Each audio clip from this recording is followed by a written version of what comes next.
Hello, I'm EnterElysium, and the other day EA made this weird statement about The Sims 4 saying, oh, toddlers and pools won't be in The Sims 4.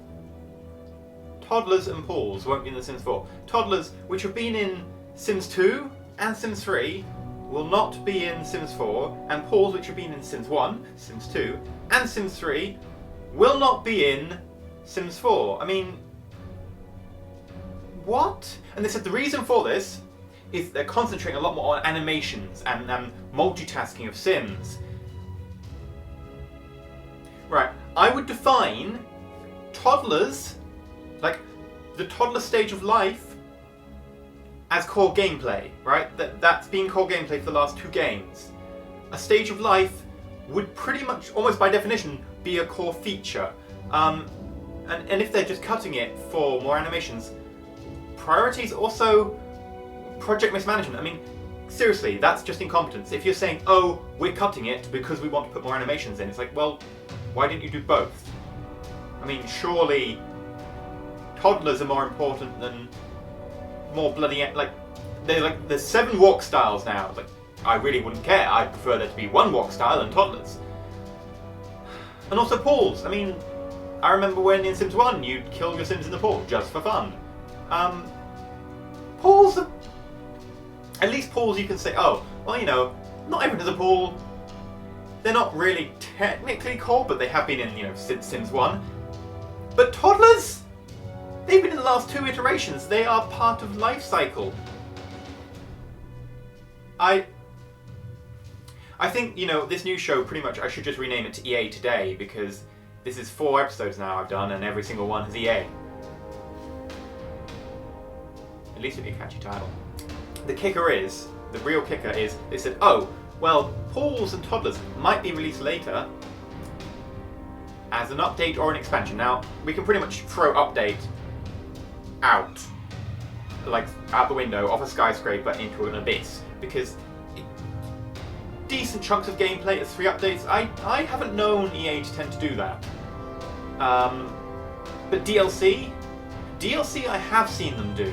I just had a look. The Sims 3 has at least 18 pieces of DLC on Steam, all of which are £10, $20, €20 or more.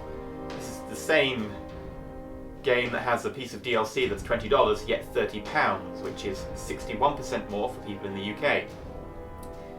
I'm pretty sure they'd make it DLC, and having toddlers, which is pretty goddamn core, and pools, which have been in Sims 1 and are kind of a staple of the Sims series. I mean, everyone has seen pictures of Sims in pools going, where is the ladder? I don't know how to get out. I could just climb up the side. No! I don't know how to climb up things. Only ladders. It's a staple of the Sims series, and they're like, oh, just get rid of it, because, we'll make it DLC.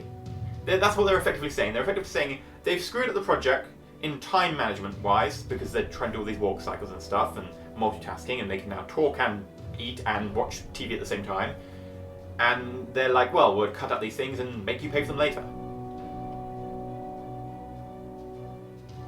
For God's sake, EA.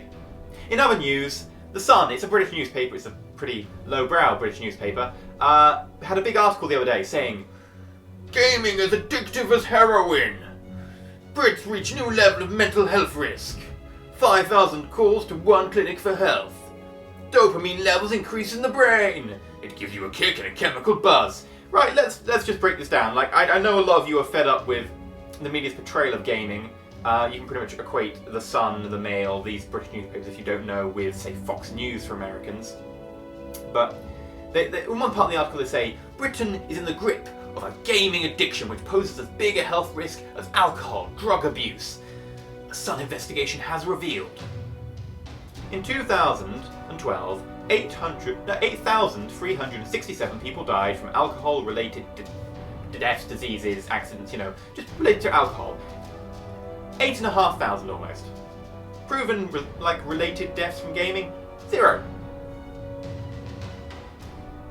I'm pretty sure that doesn't even compare,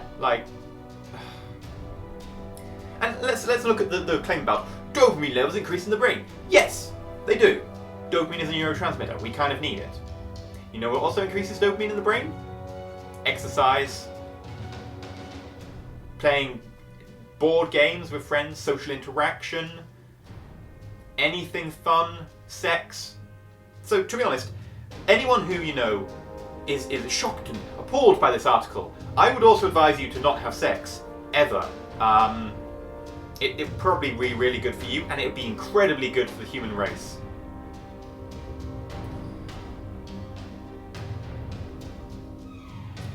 Anyway, I've been EnterElysium, and as per usual, EA kind of being arseholes again, and the media don't understand gaming and actually want to kind of demonize it. When actually there was a report recently that said playing violent video games actually makes you less anxious and more of a, generically well-rounded person because it helps you to, vent your frustration.